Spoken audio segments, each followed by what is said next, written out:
嗨，大家好，我係小善樹，大家喺收聽古仔嘅同時間，記得訂閱埋我頻道，有新嘅古仔第一時間通知你噶啦。第219集，江夢蝶而家好專注咁開住佢嗰架瑪莎，專注到呢都冇同阿岳明講嘢。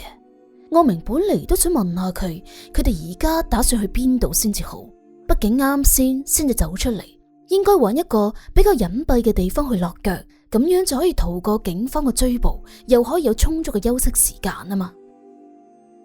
但係最後岳明一句話都冇問，因為佢已經 feel 到江夢蝶好似已經知道去邊度，佢轉成幾個彎係一啲猶豫都冇嘅，態度好堅決。岳明就係咁靜靜雞望住江夢蝶揸住佢架車，佢信佢肯定會揾個地方停低落嚟嘅。喺行咗幾條街之後，岳明開始覺得呢幾條街越嚟越熟口面啊！佢成個人恍然大悟咁對住江夢蝶就話：你要翻去？頭先岳明所講嘅翻去係指江夢蝶要翻屋企啊，又唔可以咁講，因為嗰笪地方之前係以為係江夢蝶嘅屋企，查實亦都係劉永豪嘅資產嚟嘅。江夢蝶聽到岳明咁問，佢又冇去否認，岌咗下頭就話啦：冇錯。我哋點解要翻去啊？我哋而家最需要做嘅係逃走，喺警察布好所有嘅出城路口關卡之前。我哋會走噶，但係之前我一定要翻去攞啲嘢，好重要嘅嘢，非常重要。咁好啦，我陪你去攞。點解你唔問我攞乜嘢嘅？你唔需要話俾我聽，只要你覺得重要，我就陪你去攞。岳明講完之後，江夢蝶成個人又感動到死。佢而家真係覺得岳明先至係佢呢一世遇到最真實嘅男人。江夢蝶踩大嘅油門，力求最快嘅速度呢去到清水河嗰間別墅。本身清水河離公安廳就唔係好遠嘅，佢哋兩個好快就已經到咗呢一間令到佢哋命運發生改變嘅別墅。江夢蝶拖住岳明隻手衝咗入別墅，連燈都冇開啊，直不甩咁跑上2樓嘅房間。佢仲示意岳明喺門口度等一陣。岳明借住月光模模糊咁望見江夢蝶係鑽咗落床下底，佢抄咗成半日喺床下底就拖出2個大皮箱。呢個時候佢即時就反應過嚟啦，大聲就話：呢啲係錢。江夢蝶衝到岳明嘅面前，用手就揞住岳明把口，細細聲就話：噓，細聲啲啊！岳明好緊張咁望實江夢蝶，岌咗下頭，江夢蝶先至將隻手放低落嚟。查實江夢蝶亦都驚岳明個心有太多嘅諗法，即時細細聲就同佢解釋先：你估得冇錯，呢啲係劉永豪嘅錢。我將佢收埋喺佢嘅別墅度，佢實估唔到㗎。你可能覺得呢啲錢唔係好乾淨啦，但實際上呢啲錢嘅來源根本就唔乾淨。岳明係好明白佢所講嘅唔乾淨係咩意思，即係話劉永豪嘅錢本身就有問題。岳明太清楚呢啲富豪嘅賺錢方式啦，就算係佢自己嘅老豆岳中元，最開頭嗰陣時都係用咗好多嘅揦鮓手段先至賺到佢嘅第一桶金嘅啫。響後嚟佢嘅事業飛黃騰達嘅過程中呢，啲手段仲一次比一次揦鮓添。所以岳明就冇反對江夢蝶偷走劉永豪嘅錢，雖然喺佢嘅心底入面亦都唔會贊成咁樣做，佢最後都係輕輕咁同江夢蝶講咗一聲行啦。之後仲拖住佢嗰一隻受咗傷嘅腳呢，去幫佢拖嗰2個好重嘅皮箱。等等，仲等乜嘢啊？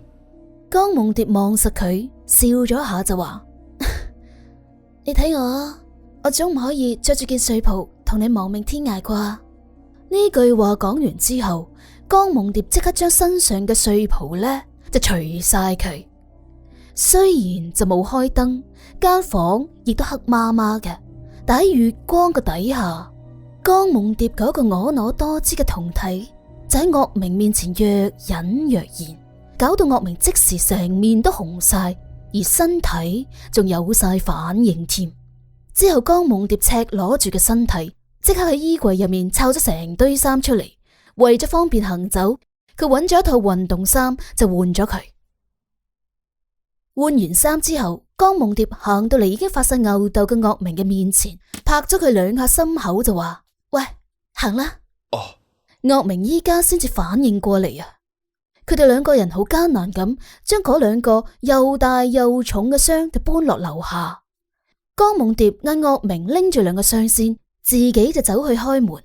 當江夢蝶將道門一打開嘅時候，借住月光，佢發現門口竟然企咗一個人啊！嚇到江夢蝶嗱嗱臨就後退幾步，佢先至隱隱約約望見門口企住一個短髮嘅女人，而呢個短髮嘅女人仲着住成身制服，心口上面嗰個警徽仲閃閃亮添。個短髮女人就好酷咁講啦：你哋打算將啲錢帶去邊啊？林隊長，冇錯，呢個短髮嘅女人就係林星辰。雖然天色就好暗，望唔見林星辰塊面，但林星辰把聲，岳明一聽就知啦。林星辰慢慢行入別墅，佢每行一步，江夢蝶同岳明嘅心就沉重一分。林星辰打開房間入面嘅燈，一時間成個客廳就光燦燦。岳明同江夢蝶而家先望清楚林星辰嗰個表情，係一塊充滿住殺氣嘅面啊！岳明，今次真係唔該晒你啊！今次就唔係林星辰講嘢啦，把聲係嚟自江夢蝶同阿岳明嘅背脊後面，而呢一把仲係男人嘅聲。岳明同江夢蝶同時轉個身就望過去，客廳嘅梳化度竟然坐咗個人啊！如果話林星辰忽然之間出現喺佢哋面前，令到岳明同江夢蝶嘅心情沉重幾分嘅話，咁坐喺梳化嘅嗰個人直接令呢兩個人嘅心情跌晒落谷底啊！因為呢個人就係魏仁武。一望見魏仁武啫，岳明就下意識擋響江夢蝶嘅前面。魏仁武依家點着一支煙，嗦咗幾啖，滋滋悠悠就話啦：岳明啊，唔係你嘅話，今次都冇辦法引到江夢蝶，自己將啲錢攞出嚟啊！忽然之間，岳明就明白晒啦，原來所有嘅嘢都係魏仁武計算好嘅。佢望見江夢蝶好嬲咁啤實自己，就已經知道佢肯定係誤會咗佢同魏仁武係夾粉嚟裝佢嘅。岳明嗱嗱聲同魏仁武就撇清關係，佢好嬲咁鬧阿魏仁武話：你算計我！你咁啊，正一生骨大頭菜啊，手指咬出唔咬入嘅。我唔放水俾你，你估你同江夢蝶可以走得甩咩？聽阿魏仁武咁講，江夢蝶先至知道自己頭先錯怪咗岳明，個心即時又好內疚。呢個時候林星辰就話啦：投降啦，你哋兩個冇得走噶啦。江夢蝶企喺度，個樣都似乎準備放棄噶咯，但係岳明就始終都唔想放棄，佢甚至仲瞓晒身喺度嗌阿林星辰話：林隊長，請你睇在我曾經幫過你咁多，我求下你，你放我哋走啦！呢啲錢我哋可以一分都唔攞。係啊，就算係嗌，佢都淨係嗌阿林星辰噶咋，佢真係唔願意去嗌阿魏仁武咯。依家嘅魏仁武喺佢心目中就好似仇人咁噶咋，佢已經唔記得晒同魏仁武並肩作戰嘅嗰啲日子啦。林星辰望住岳明咁嘅樣，佢個心都揦住揦住，佢嘆晒氣又擰晒頭話：唉，小岳噶，你明唔明噶？江夢蝶犯嘅係連環詐騙案啊，而且呃嘅對象仲係一啲有錢有勢嘅人物，我唔可以放佢噶。雖然林星辰亦都好同情阿岳明，但佢壓力都好大噶嘛，唔單止係佢啊，就連公安廳嘅廳長嘅壓力都好似成座山咁噶。魏仁武呢個時候就想發表啲意見啦。岳明，你聽我講啦，但岳明聽到魏仁武把聲，即時就打斷佢。你收聲！我唔想聽到你講任何一隻字。啊！你個正一生骨大頭菜啊！你知唔知你而家喺度做緊咩啊？你喺度幫緊個犯逃走啊！講得難聽啲，你就係從犯嚟啊！我而家喺度救緊你咋，衰仔！而家嘅魏仁武亦都忍唔住啦。大家都知道魏仁武不嬲都好冷靜，扮晒酷咁噶嘛。但今次為咗岳明，佢真係急啦。救我？救我定係算計我啊？救我就係將我隻腳搞成咁啊！岳明仲係好唔忿氣咁，指住自己嘅大髀就大聲話：魏仁武將擔喺自己口入面嗰支煙大力咁掉落地下，企起身指住岳明嘅鼻哥窿就大聲鬧：仆街仔啊！正一好心着雷劈啊！我唔係手下留情嘅話，你嗰隻腳早就跛咗啦！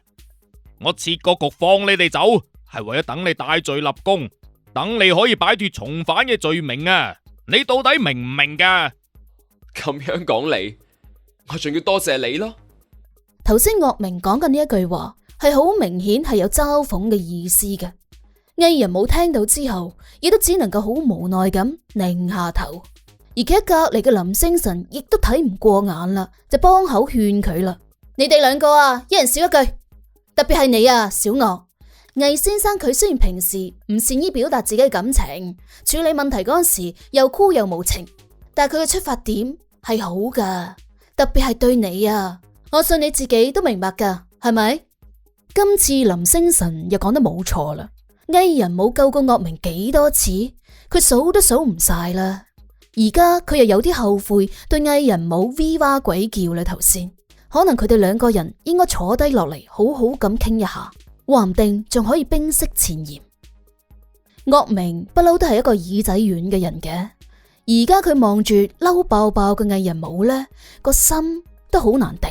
佢開始就緩和翻些少咁講啦：魏先生，雖然我哋喺今次嘅事上邊起爭執，但係而家小蝶所呃嘅錢已經全部喺晒呢一度，我求下你放個小蝶啦。嗱，今次岳明又打錯算盤啦噃，佢自己係一個耳仔軟心軟嘅人啫，但係魏仁武唔係啊嘛，魏仁武就好堅決咁講啦：唔得，佢唔可以走。你岳明依家對魏仁武就徹底失望到直情唔想認呢個老師呢個朋友。響江夢蝶嘅心入面，佢亦都唔想見到岳明同魏仁武搞成咁。佢握住岳明隻手就勸佢啦：岳明啊，算罷啦，我點講都好，係一個騙子嚟噶，你真係唔好為咗我咁嘅女人同佢哋反晒面啊！